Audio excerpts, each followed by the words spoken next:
Hey everyone, welcome back. We're going to go over installing lithium packs in a Ford Think in this video. I was fortunate enough to be joined by some good friends of mine from college, Landon, who has a YouTube channel of his own. I'll let him do the official intro here in just a second, as well as my friend Peter, who helped along and also made things a little worse, which we'll get to later. But this is a pretty cool video. I picked up some Fiat 500e modules off of Facebook Marketplace for just around $50 a piece. So in this build, we'll be putting 4 of those into a Think, a 4-seater Think, including the BMS and everything. This build was under $500.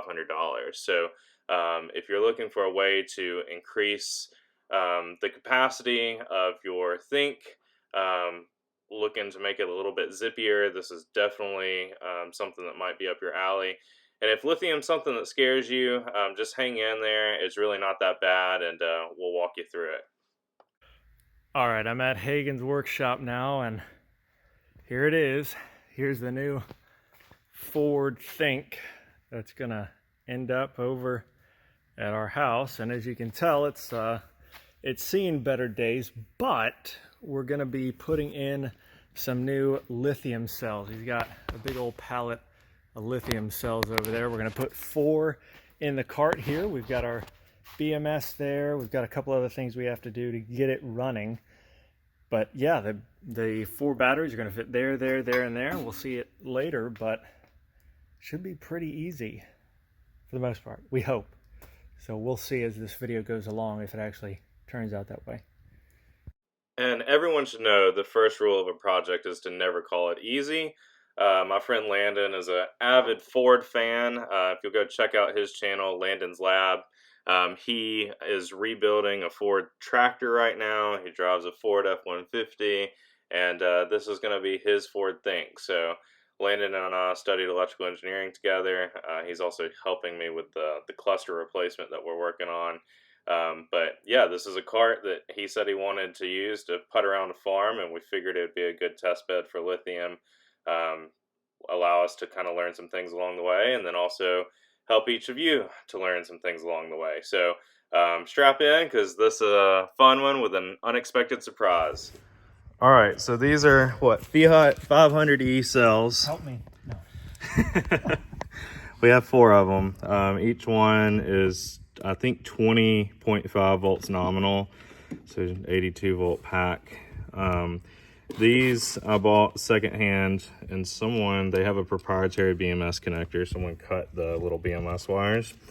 So we tapped these, which I'll show later in the video.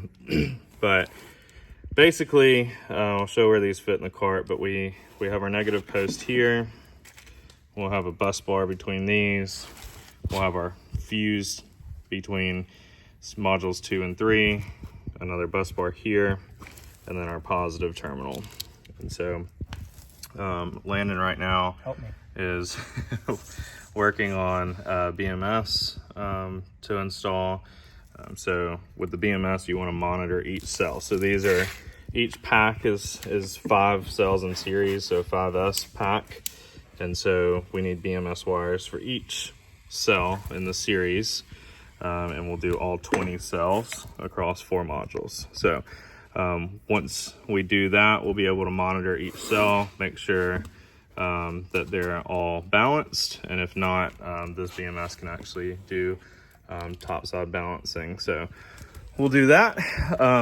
Once we get a little bit closer, I'll show you more of the cart side. But what we've done over here, we've left the plastic underneath that was originally there from the cart. We've added 2 pieces of cut plywood and used some of these self-drilling wafer Phillips screws, number 10, 1 7/16, and just drilled directly into the aluminum on both sides. So now we have a good solid platform for the lithium cells that'll protect the bottom. As you can see, they're in metal steel casings, so pretty robust there. And once we get the cells in the cart, we'll go through how to hook it up, how to get the BMS hooked up, and a little bit more on that end.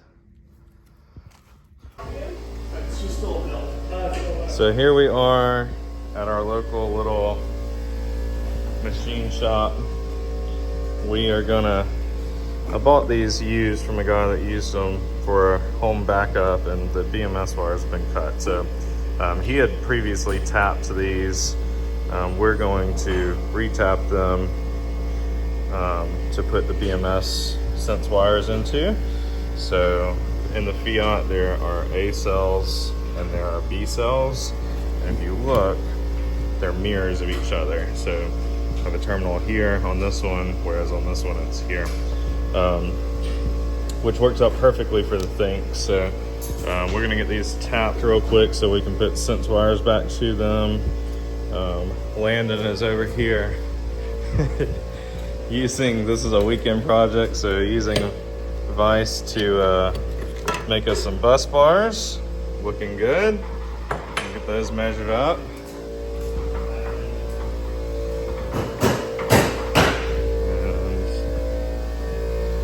And Peter working on the drill press, so making sure we don't puncture one of these cells. So here we have the drill press set to where it stops. It can't physically go far enough down to puncture one of the cells.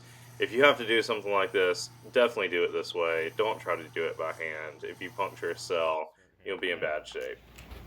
Oh yeah. Look at that. Look at that. That's perfect. That's pipe. You would never think that's pipe. Man. Perfect. So there we Love go. it. So once we tapped the batteries, we came back, and these are all the leads right here that we will screw into the top of those connections on the cells. And that other end right here will connect to the BMS and allow us to see what each cell voltage is at. So these are the cells.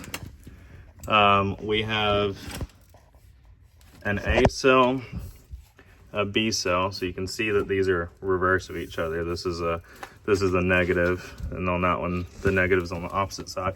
So AB and then AB. You can see they fit down perfectly inside of the main area. Like, couldn't be better. Yeah, very snug. And they already have mounting brackets on them, so we're gonna put screws down in here on this side as well as here. I'm gonna put our BMS, I don't know where it is, but it's gonna sit right here in the middle. And then this is pack negative, which is where this was to begin with. So battery 1 negative, that will go right there. Actually, the well, it'll go through power to go to power. Yeah, it'll go through the BMS, and then, but basically that's the negative of the whole pack. And then on this side, this is positive. It goes to the contactor, and this will just go right there. Of course, there's charge wires and stuff we'll get to in just a minute. And then Landon's putting all these small BMS wires on for sensing cell voltage and to do balancing. And then Peter over here is our little bus bars that we made. Putting tape around the middle just to make sure they don't short, because all of these have little covers like this that will go on top of them afterwards, just to keep all the terminals covered. So we'll finish wrapping up the BMS and then wire it up.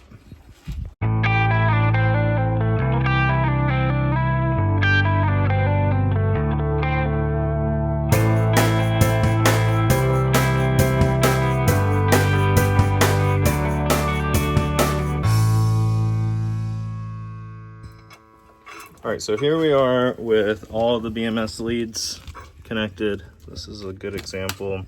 So there's already little built-in routing tabs. But again, if you buy Fiat batteries and yours has the BMS connector, I would encourage you to just look at the end of the connector, see if you can find the mating pair, and then go that route, so that you don't have to do the taps that we had to do, but we didn't have that option. On ours, we had to notch out these little spots for these. So that presses on. So we have both sides done.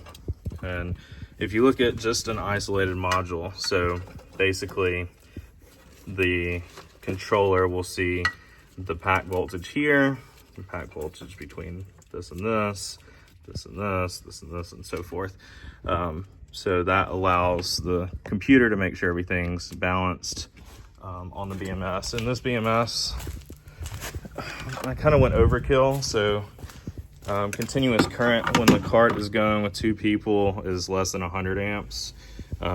Peak when you're taking off with larger tires, from what I've measured, is roughly around 350-ish.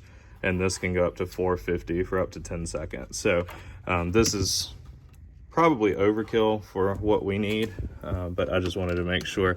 This one also has, it came with this, which you're probably going to want to help program. They include this sometimes as a free gift. This is a little Bluetooth module, so you can download the Dolly app on your phone and set all your thresholds and limits. These batteries, 20.5 volt nominal. People say 21 volts is really pushing it, so you just want to make sure that you're not going above that. And then your charger, you can put any 84 volt, 5-10 amp dumb charger on here, because the BMS controls the current and the cutoff voltage for the pack. So we'll probably do an 84 volt 5 or 10 amp charger and use the original charging wires under here, and likely mount the charger where the original one went. So we'll see what that looks like and go from there. All right, so what I'm doing here is fastening the P negative connector. That's the black one. The BMS basically sits in between battery negative, which is that blue wire, and P negative, which is power negative, which is where the cart would have originally connected to the negative side of the pack. So basically, the BMS can control all of the power output and voltage to the cart by sitting in between pack negative and the motor controller right there. So basically, besides that and all of the little BMS connections and plugging in that little Bluetooth module, that's really all there is to it.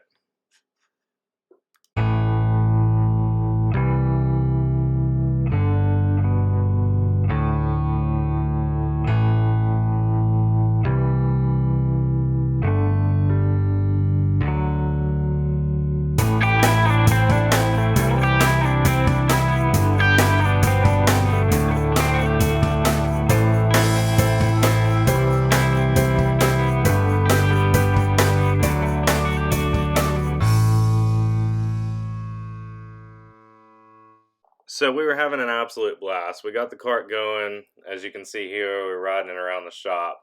And of course, this is when disaster struck. This is supposed to be the end of my video, but since since we had some more work to do after this event, I'm going to show you how to replace a knuckle and do some plastic repair. That much. All right, launch it. Oh God, this is.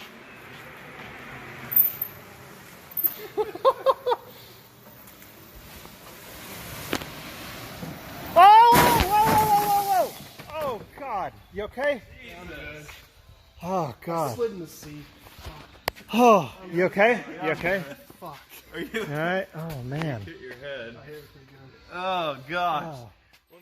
So a little bit of a bonus for this video, we'll show you how to replace a tire and a tie rod end, actually the whole steering knuckle, and do some plastic welding. I actually didn't have any other panels, so the only option here was to weld this one back together, get it bonded up, probably in a later video, or I'll let Landon handle that over on his channel, and get things put back together. So we thought we were ahead of schedule, and this put us a little bit behind, but honestly, I can't blame Peter. I'm glad he didn't get more hurt. He did hit his head on the windshield, but more importantly, this could have been way worse. He just hit the front fender, and if he would have been only a few more inches over, it would have really messed up the frame and probably been way worse for him as well. So, that's what happens when you play around, and we didn't have the seats fastened down, and we learned from our mistakes, and now we're going to fix them. What you doing, Pete? Putting the fender back together. Yeah. Someone may have damaged. No, you don't have to say just what are you doing. You don't have to like. You don't have to go into detail. Just tell me literally what are you doing right now. Yeah, I'm putting some plastic weld strips on the bottom so we can flip it over, do some Bondo body work, and have it looking good as new. So how does that work? Yeah, heat them up, little metal strip, and then press it into the plastic. That's pretty cool. And you use this Get thing. some strength back, yeah. That's pretty neat. Gets it all done. Got in a scone and gets Yeah. it all done. Hey. Right. We're gonna have to do something like this. Yeah. Do we just say screw it and get rid of the gasket? Like I hate to cut it out, but Or see if I have another one of these. I mean, That might be what we have to do. and then you just throw it in a vice lid or something, or Yeah, because we don't have anything to hold this down, you know? So I love mechanical stuff. It's always easy. It's just kind of physics to figure out some ingenious ways to get things together or apart. In this case, you can see Landon's using that crowbar as leverage on the bottom control arm as he hits down on the knuckle so that the bushings on the top control arm don't absorb the impact, and that's how we eventually get that off. A lot of these things are going to be stuck.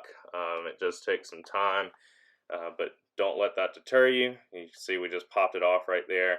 The other thing I just want to say, big disclaimer, Landon knew what he was getting into with this cart. It was a pretty rough cart. He wanted to come up for a weekend build, and I told him we'd do as much as we can. There's some things like this that we had to kind of neglect, sadly.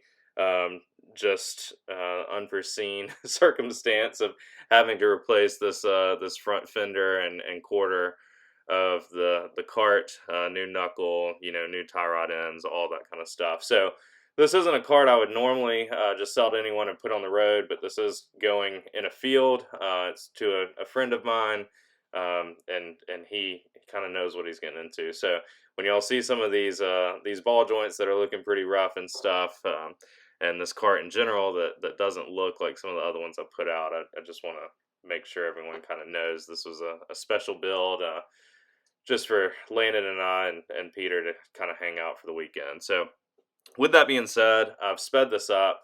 You can slow it down, kind of see what we're doing here.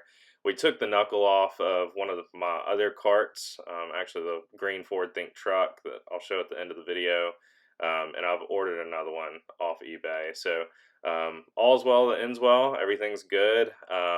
For the tie rod, we ended up replacing the whole tie rod.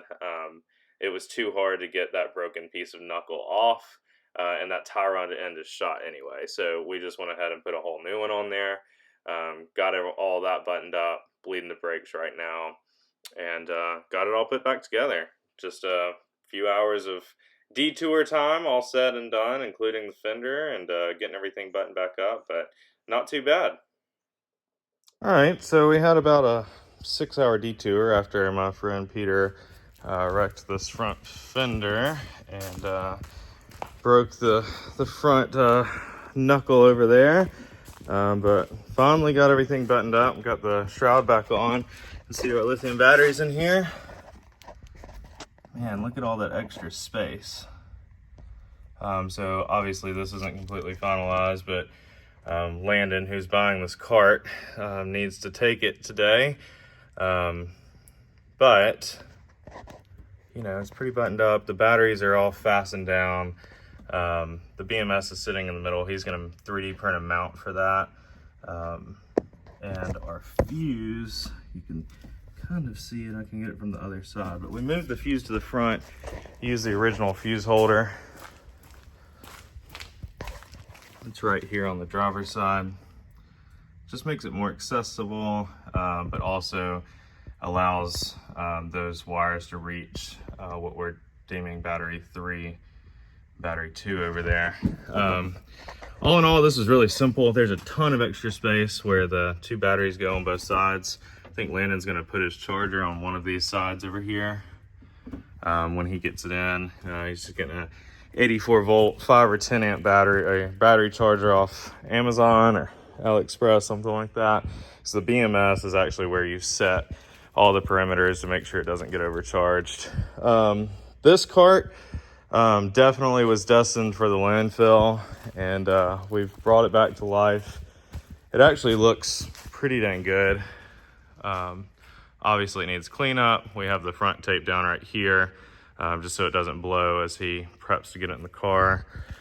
Seats are taken off for the same reason.